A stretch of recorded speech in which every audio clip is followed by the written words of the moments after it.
La historia del cine entre guerras. El cine es una de las invenciones más importantes de la modernización que se dio a finales del siglo XIX y el siglo XX. La proyección sucesiva de imágenes, aprovechando el fenómeno de la persistencia retiniana, de tal forma que generaban la sensación de movimiento continuo, creó un nuevo lenguaje que mediante el uso de plano y escenas que se mezclaban para crear una historia. Este lenguaje nuevo es el lenguaje cinematográfico. Lenguaje que fue utilizado en un principio como herramienta ideológica al servicio del poder de un país. Para nosotros actualmente es normal ver que un país tenga cine y televisión, pero en ese entonces el cine era una tecnología de punta y demostrar que en su respectivo país se contaba con una industria cinematográfica era un símbolo de poder económico y comercial. Esto hizo que el cine se alejara de su sentido propio como un séptimo arte, considerado así por la clase intelectual, e hizo que sus temáticas se convirtieran en mera propaganda política del régimen cargadas de mensajes adoctrinadores tanto como subliminales tanto como directos de sus respectivas ideologías. Entonces trabajos como los de Jean Epstein, Lev Kuleshov y Bertov en Rusia y los trabajos de Fritz Lang y Friedrich Murnau en Alemania se empiezan a perder y a perseguir en otros casos, dándole más importancia a la tecnología y a la propaganda pseudo-histórica con pretensiones políticas de homenaje a los héroes de las revoluciones y partidos autóctonos. Comenzando con Alemania, podemos ver claramente cómo el régimen se introducía profundamente en el cine. El poco cine distinto al del régimen es ignorado y deshecho, mientras el que sigue la ideología no tan solo es financiado, sino también reeditado y popularizado. En él se muestran distintas variantes, pero todas con un fin ideológico, a tal punto que una pequeña variante es aquella que trata de alejarse de estas temáticas y tomar un nuevo rumbo. Una de las características del cine de la Alemania nazi es el hecho de ser en principio una mofa del cine de Hollywood, al utilizar a los actores más renombrados como personajes secundarios y a estudiantes alemanes como los protagonistas. También en la edición de las películas y en sus ambientaciones que son, aunque buenas, muy básicas. Los géneros que se dan en este periodo en Alemania son 7 particularmente. Los primeros son el Bildungsfilm, la conquista del Estado con películas como El despertar de una nación, El Flecha Quexo an Westmar, El todo por el Führer con películas como El Gran Rey, Fugitivos, o El Soberano, El Amigos, Nunca para siempre del cual salieron pocos documentales, pero nada en especial. El, Arios como nosotros, o, simplemente, La pérfida Albion, con películas como Caucho, o Mein Leben für Irland. El enemigo de la civilización occidental con películas como Victor und Victoria, o Anfitrión y El peligro rojo y los culpables de todo. Los polacos con películas como Lucha contra la muerte roja, Terror GPU. Apartado de este esquema del nazismo se encuentra el director Joseph Goebbels, quien es un fanático del cine de Hollywood, y lo que quería él era crear un cine taquillero y revolucionario en Alemania, y es por eso que a las películas de Goebbels se les denomina como el Revefilm. La conquista de la taquilla. Por su lado, los soviéticos vieron el cine también como un medio de comunicación, e hicieron de este un mercado propagandista. A pesar de esto, también se enfocaron en buscar nuevas formas de lograr las escenas y de ampliar el género de las historias. Y es aquí donde se empieza a generar naturalismo en el cine, con Bertov, quien buscó la forma de hacer que la cámara captara la escena natural y no una simple posición que se quisiera tomar, objetividad de la cámara. También hay personajes como Sergei M. Eisenstein, quien empezó a producir los montajes. Podemos ver cómo ya en el cine soviético se empieza a generar grandes cambios y avances de la industria cinematográfica. Aún así, el cine soviético tampoco tuvo gran acogida taquillera, ya que los científicos y artistas habían huido o sido fusilados. y los que quedaban tenían una tendencia socialista tan marcada en su obra que nunca colaboró con su función taquillera.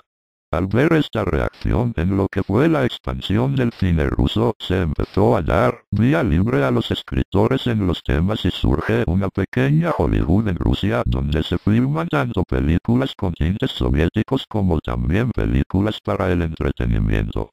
Aún así se veía una fuerte penetración estatal en los proyectos fílmicos hasta 1941, donde se liberan un poco más para poder darles moral al pueblo, pero en la posguerra, el cine soviético llegó a sus índices más bajos debido a la interferencia del sistema en él. El cine ruso se ve entonces en estas mismas variantes de dependencia e independencia del sistema establecido.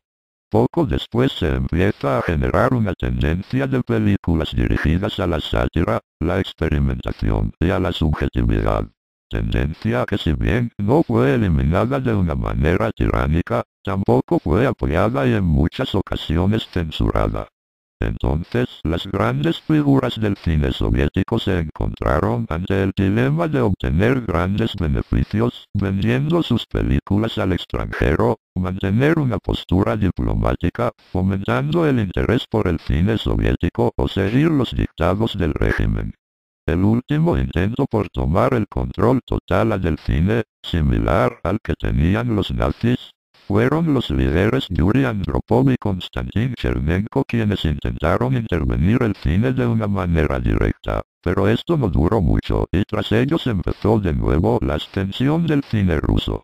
Mikhail Gorbachev en 1958 fue un reformista de esta nueva orden. Dentro de su política de reformas, apertura y transparencia, animó a los sindicatos cinematográficos a moverse de nuevo y a hacer pública toda la historia de las películas censuradas, con lo que llegó al extranjero bastantes obras desconocidas de gran valor, que además dejaron en ridículo a la censura anterior, contribuyendo a la demanda de un cambio político en profundidad.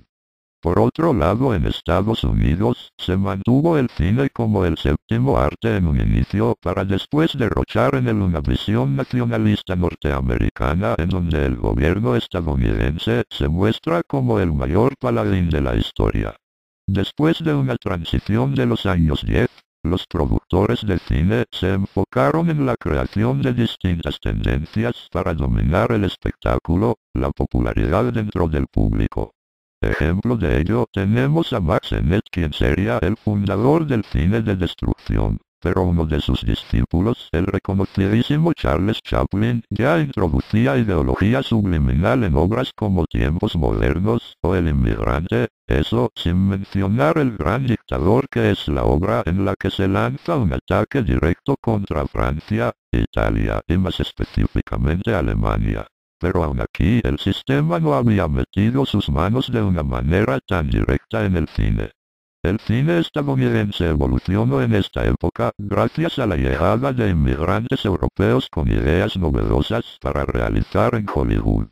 Entre los inmigrantes más reconocidos de esta época se encontraron los austríacos Erich von Stroheim, quien trataba temas sociales con ironía y realismo como Esposas frívolas, El carrusel de la vida avaricia, y Joseph von Sternberg, quien puso los cimientos de un género típico americano, el de mafiosos, con la película La Ley de Lampa.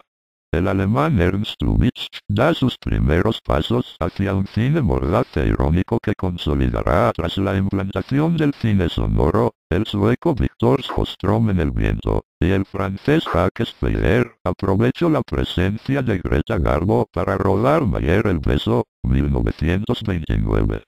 Llegados los años 30, se consolidan los estudios norteamericanos como los mejores del mundo. Es esta la década del oro en cuanto a modernización en comparación con los demás países se refiere.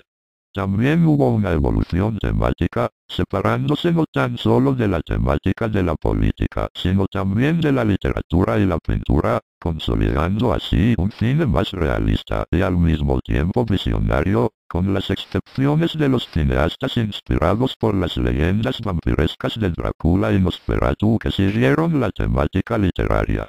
Al entrar los estadounidenses a la guerra, generó también la propaganda por parte de este sistema, mostrando en las películas el heroísmo del soldado americano y lo noble que eran los actos del país al entrar a la guerra.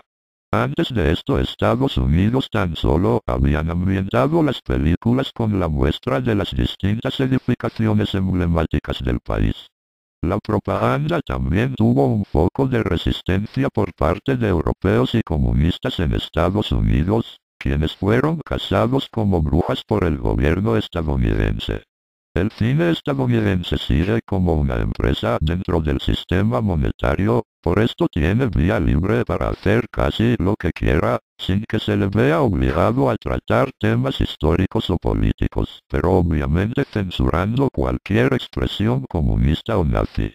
De esta forma, se apega a la visión del público de la reforma de una nueva civilización, más moderna y humana, pero sin dejar atrás los temas clásicos del terror estadounidense.